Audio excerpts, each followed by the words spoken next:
Hello and welcome to this week's BizSmart Lunch and Learn webinar. Our weekly webinars are aimed to provide advice and share knowledge amongst business owners. This is part of our service to our SmartRoom members. If you are not already a member or a BizSmart client and would like to access our archive of webinars, then please visit our website biz-smart.co.uk and go to the SmartRoom page. Our host joining me today is BizSmart Select member Mike Gardner, the Time Doctor. But before we start our webinar, can I ask you all to use the question mark function on your screen to post any questions that you may have for Mike, and he will do his best to answer them all at the end of the session. Thank you, Mike. Over to you. Thanks, Caroline. Pleased to be here again. So today we're going to talk about the importance of goals and time management, but not just goals, but holistic goals.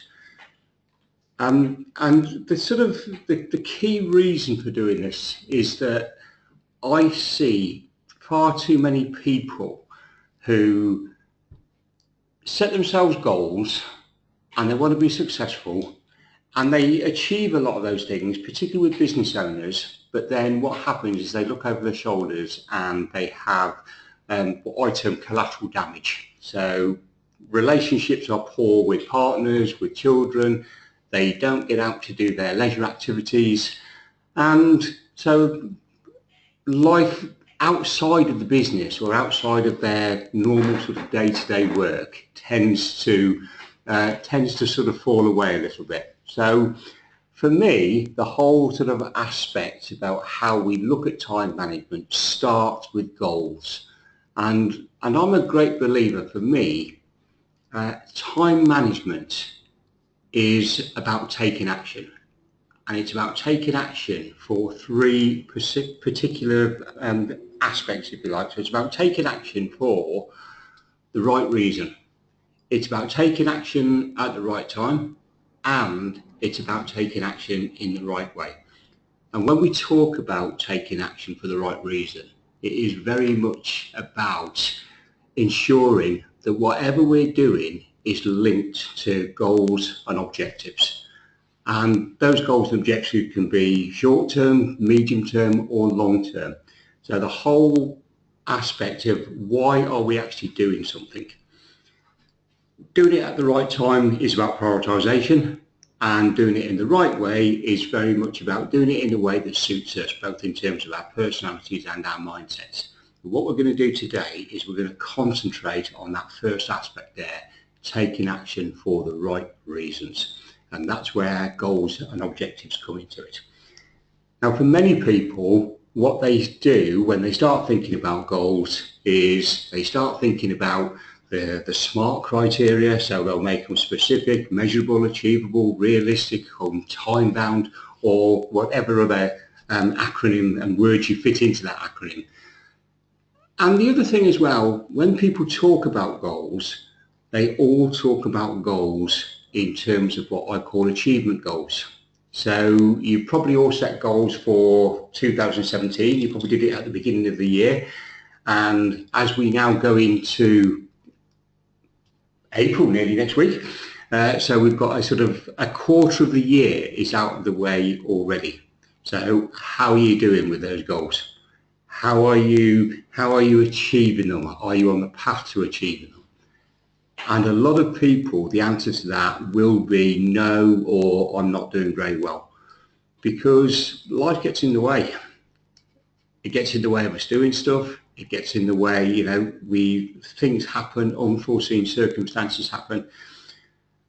But for me also, I think this whole idea of just setting achievement goals, for me, that is only 25% of the goal setting model. Because if we just concentrate purely on our achievement goals, then what we're looking for is we're not taking, if you like, the rest of our lives into consideration. So we're striving forward, we're driving things forward. So when people say to me, oh yeah, I've set an achievement goal this week, I want to double the turnover of the business, I want more employees, I want to do this, I want to do that. And then I say, well, okay, that sounds really good, but at what cost? And that is invariably when they start to look at me a little bit blankly then. So this is why I think the old model of setting goals no longer works. So if the old model no longer works, then what can we do? And we've got to look at a goal setting model that allows us to look at life as a whole, looking at all parts of our lives. And when I say that, what we're talking about there is the whole aspect, instead of just achievement goals, sort of taking a step back and thinking about, right, what have we actually got at the moment? So for me, holistic goals are the way forward. And when I say holistic goals, so it's not just about your career and your business and what you're trying to do, but it is about looking after yourself. It is about health. It is about family. It is about understanding that we need a social life. So we've got our friends as well. And these are all the things that a lot of the time successful business owners inadvertently allow to fall by the wayside. They don't do it on purpose, but they get so wrapped up in moving forward and making the business a success and whatever success means to people, and they get so driven into it that they actually forget what's happening, and they've got other aspects of their life as well. I tend to get a lot of people who end up on my doorstep. Small business owners who end up coming in and working with me have all trodden the same path. So they've started their business because they wanted to make a difference, or they thought they could do the business better than they were doing it for somebody else. They want to spend more time with their families. They want to give a better life for their families.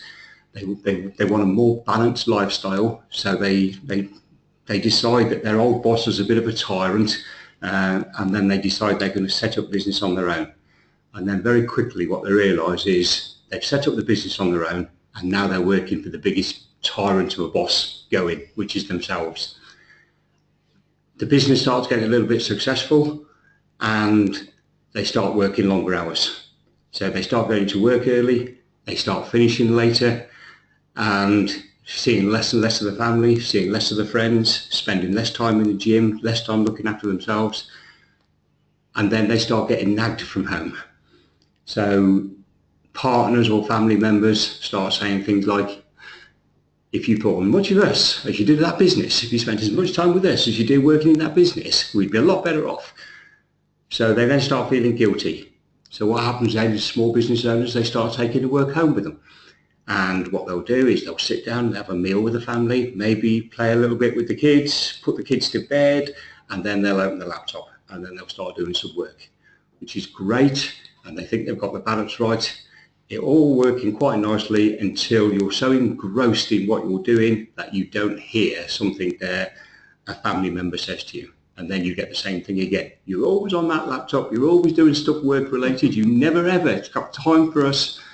So then what most business owners do is they feel guilty again, but what they do is they say, right, okay, I'm not going to do it. But they still take the work home, hoping that they get that odd moment when they'll be able to do something. And they end up then with lots of well-travelled work documents. And that's when people end up coming to my doorstep. And it's the same thing every single time, because what they've done is they've allowed the business aspect of their life to overtake everything else. So when we're talking about holistic goals, a lot of people think that it's all really difficult and it's hard to do, but actually it can be quite simple. And when we're talking about holistic goals, we're not talking about some pink and fluffy new age way of looking at life. This is about making sure that we do get that balance. And I don't profess to sort of pushing a work-life balance, saying it should be exactly this, it should be exactly that. Work-life balance means different things to different people at different stages of their life, and if you're a business owner, at different stages of your business growth as well.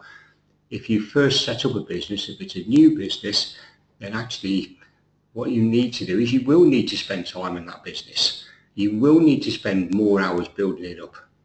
However, we need to have that conversation, and we need to make sure that we're talking to family members so as they understand. And we also need to make sure that we're doing it for a reason and out of choice, and we're not doing it because it's our natural way of being.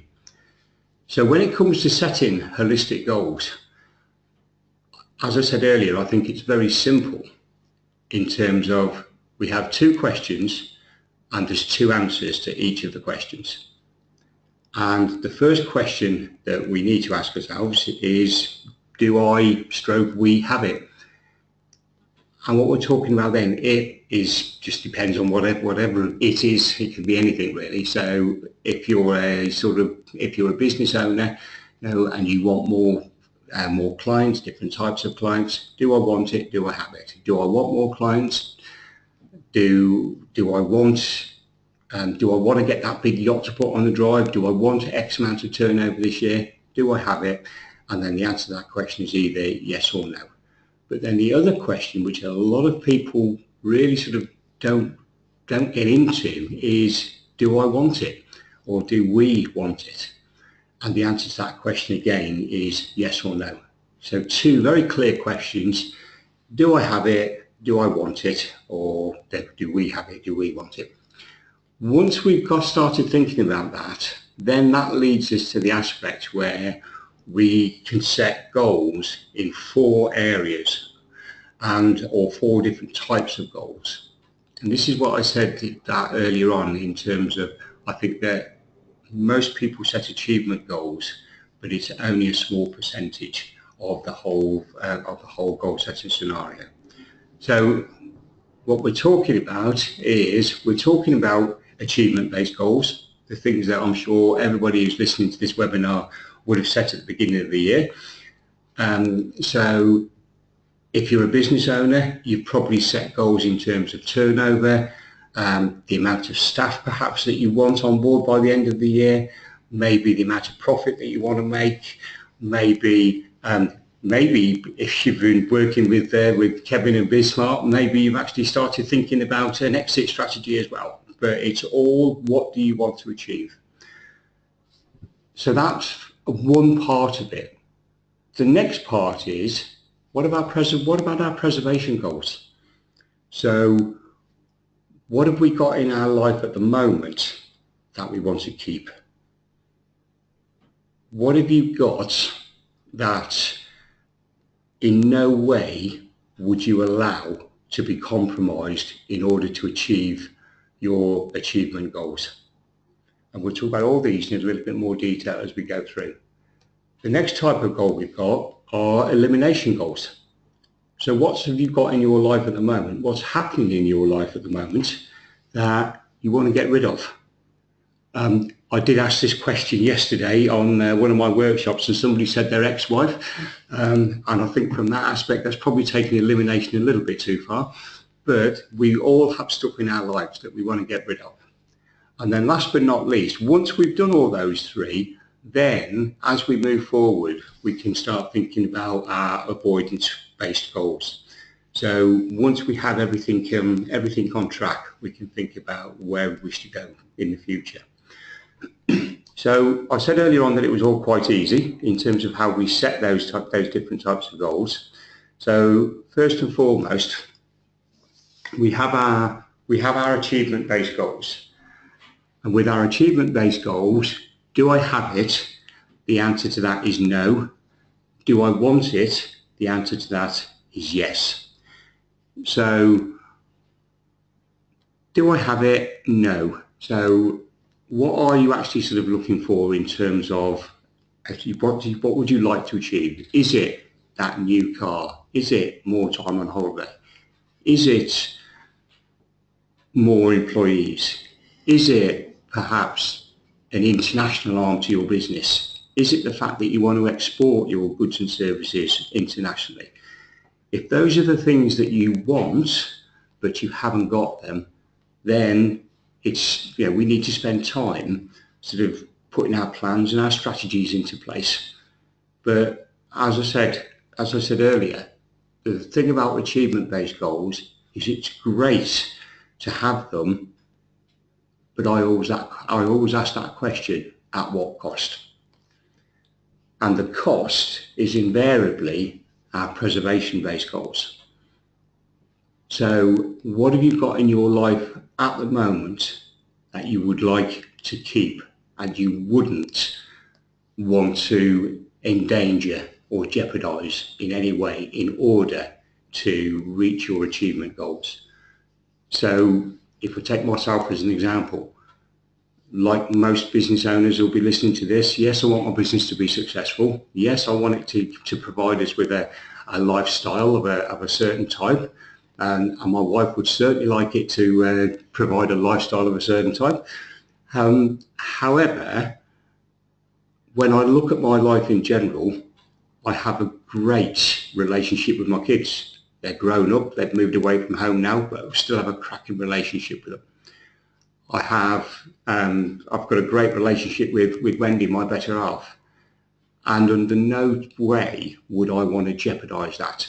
So we have our long weekends, we have our holidays, we have our quality time together. So I would never want to jeopardize that in order to reach my business providing us with this super lifestyle and things like that. So it's getting those balance right between the two sides. A lot of business owners start up their businesses when their children are quite young. So, or perhaps you get mums who start businesses up because the kids have started to go to school now. So they try to find something that fits in with the school hours and things like that. So would you jeopardise seeing your son play football regularly at the weekends? Would you jeopardise watching your daughter take part in her dance classes on a Tuesday night? Would you be willing to jeopardise those sorts of things in order to reach your achievement goals? And those are the things that you have to really consider, because unfortunately it's those sorts of things that tend to get inadvertently pushed to one side when people start striving towards their businesses, and that's what I call that collateral damage. Our third type of goals is our elimination goals. So this is where, do I have it? Yes. Do I want it? No. And what we're starting to talk about here in terms of our elimination goals is what's going on in your life at the moment that you don't really want. So what hours are you working? Are you working incredibly long hours? That might be one of the things that you want to get rid of. Do you feel stressed? Do you feel overwhelmed? That might be something else that you want to eliminate. Is one of the things that's been pushed to the side in order to reach your achievement goals and the goals you've set for your business, is one of the things that you've pushed aside or sort of inadvertently just forgotten about and don't do anymore, is going to the gym, going out for that run, going out for the weekend walks? So is that affecting your health? Are we sort of carrying a little bit more weight than we'd like to? So all those things can have an effect on what we're trying to do. So what's happening in your life at the moment with that sort of elimination based goals is on totally on other levels. How is home relationships? How is your relationships with the kids? Are they as good as you want them to be? In which case, if you've got a bad relationship, perhaps that's something that we want to eliminate. And I'm not saying by that kick them out the door, but what I am saying is put steps into place. Maybe it's a date night. Maybe it is just dedicated quality time and that you spend with your kids. And when I talk about quality time, there's research actually come out this morning that says that in the UK, 55% of people consider that they spend quality time with their families. But when you start doing a little bit digger, when you start digging a little bit deeper, what you tend to find is actually they're in the same room together, but it's not quality time because everybody's on their smartphones, everybody's on the internet or watching telly, and they're not actually spending truly quality time with people. So think about how all that fits in as well. And then last but not least, once we've got all those things together, then what we can do is we can think about how we can move things forward. So we can think about our avoidance goals. And with our avoidance goals, Do I have it? No. Do I want it? No. So once we've got our life on a bit of a level pegging, a bit of equilibrium going on between the business and the family side, our professional lives and our personal lives, then we need to put strategies into place, and we need to spend time making sure that we don't get overwhelmed again. Because otherwise we just end up back to square one again. And that for me is what we're talking about when we talk about holistic goals and the importance of sort of setting them. Because once we've got these goals in place and we are doing things for the right reasons, then we can start thinking about how we prioritize tasks and putting the proper priority on them for the right reasons. And that will be the subject of a future webinar in terms of how we can properly prioritize. But in the meantime, think about the goals you set, and do you set just achievement goals? If so, let's see if we can take it from a more holistic perspective. Okay, thank you very much. Some of your contact details there. Yep, and there's all the links through to social media if anybody wants to follow me on social media and things like that as well. So. Okay, thank you very much, Mike. Let's see if there's any questions for you. Yeah, the first question is from Darren, and he asks, how can this be implemented across my whole organisation?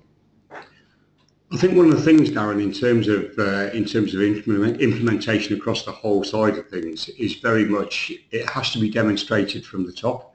So I'm not sure of your position, but if it's your business, then you have to model the behaviour that is okay for your staff to follow as well. It's very easy for us to sort of talk about this stuff, but do we sort of act it out? And when the business is under pressure, when your staff members are under pressure, is it almost that unwritten rule in the business that they do work longer hours to get it out the door? In many organisations I go into, it's almost frowned on if you do normal working hours. It's that expectation that you have to stay longer. So from that perspective, it's very much got to be a very strong message that you put out to people that actually it is all right. It is all right to do a normal working day. And actually, if we do need to do longer hours, then that is the exception rather than the norm. Okay, great, thank you. Your next question is from Rose, and she says, any tips on how I can ensure I keep to this mindset? I think once you get it going, it is hard work initially to get it kicked off, but I think the word you've used there, mindset, is the right word, because the whole thing around time management and productivity. Time management, I'm a huge believer, it's a behaviour around which skills can be learned. So in order to keep that mindset, it's making sure that we keep on top of those skills. And for me, that's where the avoidance goals come in as well. Because once we've got to that level, we've got to a place where we want to be.